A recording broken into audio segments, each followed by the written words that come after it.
your funnel is. Top of funnel, very broad. Middle of funnel, people who know you, they're kind of in the middle there. Bottom of funnel, people who like you and have researched you and they just have not converted yet. And then your bonus loyalty layer, repeat purchasers to increase that lifetime value. That's going to be your basic funnel structure. So what do you do with that funnel structure?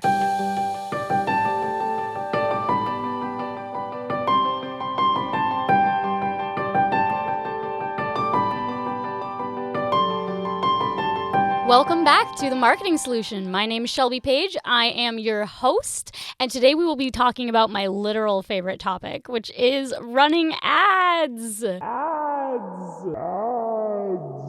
So You're very excited. Yeah, no, I really am. So last week we spoke about iOS privacy changes, and I still endorsed ads. I said very clearly that I still think that ads are a great way to saturate your market, especially since these platforms are becoming more and more pay to play by the moment. So, ad structure. Let's talk about it.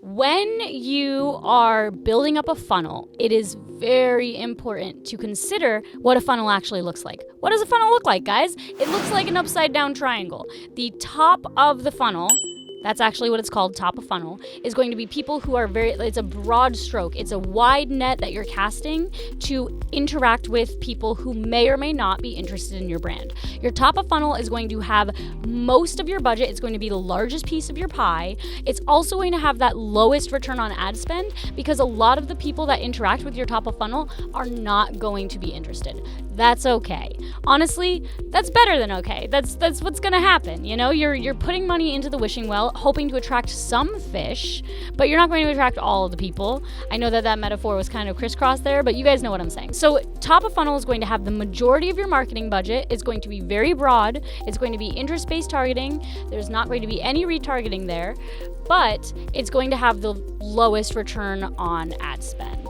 It's going to have your lowest ROI, your return on investment. However, it's going to be the most important part to keep on flushing out. You're going to want to continuously reach people who have never interacted with your brand before, have zero touch points, probably not going to convert, or else you're going to dry out your pipeline. I've seen way too many brands that see their top of funnel suffering and they say, well, why don't we just cut it? Why don't we just retarget? Because eventually you're going to exhaust your retargeted audience. And eventually, since you have no other people who have never interacted with your brand talking to you, interacting with you for the first time ever, you're going to completely dry out your sales and you're going to feel that. Like, trust me, you do not want to skip out on your top of funnel. You're not going to want to skip out on getting new people to interact with your brand despite how low of a return it seems to be having.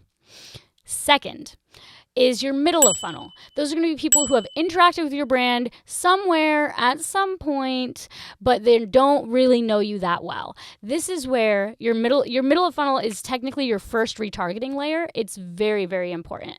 Your middle of funnel is going to be people who have interacted with you on social media, people who have commented on an ad, people who have been to your website but have never purchased. On your middle of funnel, you're actually going to want to exclude purchasers, past purchasers, because you're trying to talk to people who kind of recognize you, kind of know who you are, but they don't know enough about you to actually want to be like a hot buyer. They're not going to sit there being like, give me your product in exchange for money. Like, please, please, please. Those are going to be your bottom of funnel people. Those are going to be really hot. We're not talking about those people. We're talking about your middle of funnel. You're retargeting people who have talked to you once, maybe twice. Now, I've said this in other episodes. It takes 8 touch points to convert. So if you think about it in touch points, that top of funnel layer, that's got 0 touch points. 0, maybe 1 touch point if your frequency is higher than a 1. Middle of funnel, 3, maybe 4 times that they've seen your brand, but nowhere near ready to convert. Middle of funnel is going to have some really strong potential for a high ROI, high ROAS. But don't think about ROAS because of the attribution model, you just can't really attribute anything. But targeting wise, your middle of funnel are going to be people that know your brand, recognize your brand. They just don't necessarily trust your brand. Then we're going to go to that bottom of funnel. Bottom of funnel is going to be hot. They're going to be people who don't laugh. How's this funny? They're going to be people who really want to buy from you. They're going to be people who've seen you 6+ times. They're going to be people who have they've read reviews from you. They've gone to the abandoned checkout process. Like they've gone all the way to the point where they even know what they want to buy. They just haven't actually converted all the way to making that final purchase. They've seen user-generated content. They've seen testimonials. They love you. They like you at least.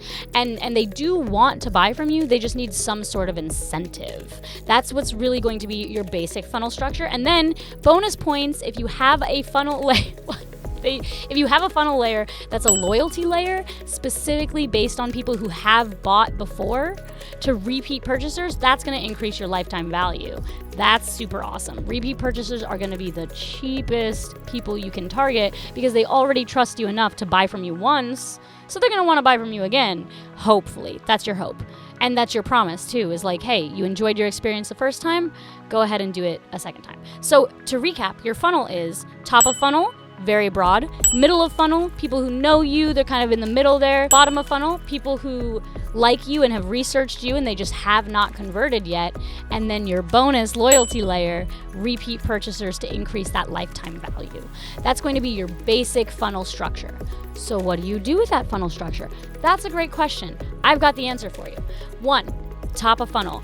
That's got to be brand awareness. Simply put, they got to know what you sell. They got to know who you are. That's a great place to put your brand voice, your brand story, an about us video, product videos where they just kind of like, hey, look, this is a purse. Do you like it? Yes or no? That's going to be your top of funnel layer. Middle of funnel, retargeting. You're going to want to push them towards checking out your site a little further, right? Middle of funnel creative is going to be a lot of user-generated content, testimonials, reviews. You can have a carousel that's literally just 5-star review after 5-star review. You're trying to convince people to take more of an active interest in your brand. Bottom of funnel, you're going to want to put a discount code there. They like you. They do.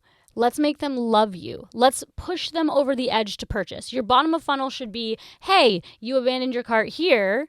I saw that you like this product. Why don't you just take an extra 10, 15% off because we love you and we want you to love us too. And then your loyalty layer is also pretty important to have some sort of discount code so that you incentivize them to purchase again. Or it can be as simple as just being like, hey, we saw that you bought this product. Go ahead and check out the other products in this collection. Isn't that lovely? Isn't that nice? Another tip I have for structure, funnel structure, in particular with your ads, is to follow them across platforms.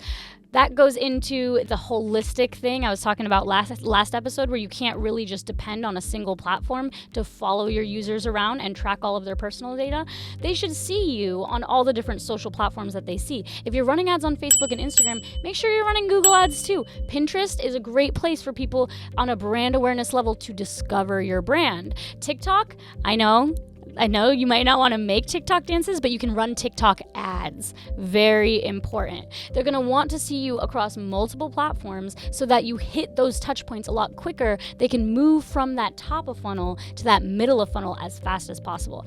And 3, I don't even know if this is the third tip. I think I gave you plenty of tips during this episode. But something very important that you're going to want to do is you're going to want to use existing engagement. Social proof is a huge indicator that your brand is like not a scam. You're not a dropshipper. You have a good customer service policy. You're going to want to use social proof, not only in that middle of funnel where you have reviews, testimonials, things like that, not only bottom of funnel where you give them those discount codes and you kind of shove them over the edge to make that purchase, but also top of funnel.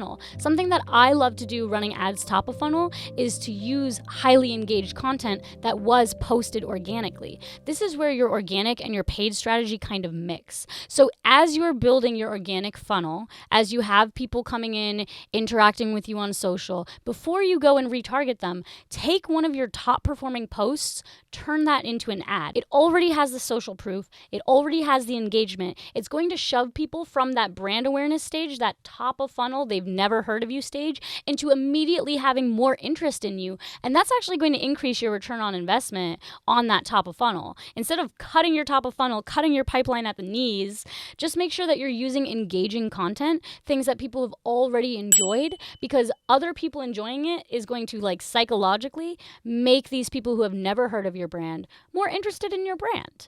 So to recap, Top of funnel, they've never heard of you. 0 to 1 touch points, depending on frequency. Make sure that you have engaging content that introduces people to your brand. Middle of funnel, client testimonials, reviews, etc., etc. Make sure you push them towards high intent. High intent, give them some sort of incentive to purchase.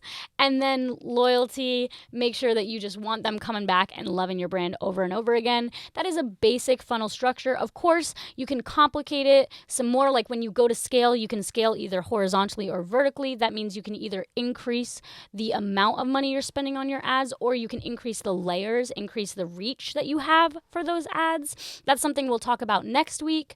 But overall, when you're thinking about your funnel structure, think of it like that inverted triangle where most of your budget goes towards introducing your brand to brand new people, and the further down the funnel that you get, the easier it is going to be to convert them to a sale, which means the less money that you need to spend to get them to convert.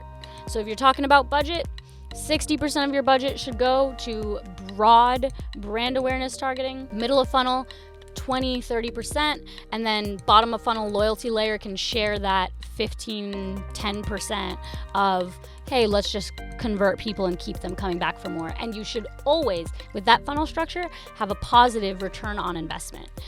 Paid ads is something that I like I endorse. Like, you should definitely have a paid ad strategy. That's the way to do it so that it's profitable for you. And next week, we will talk about it even more because I really love this topic. And we're done.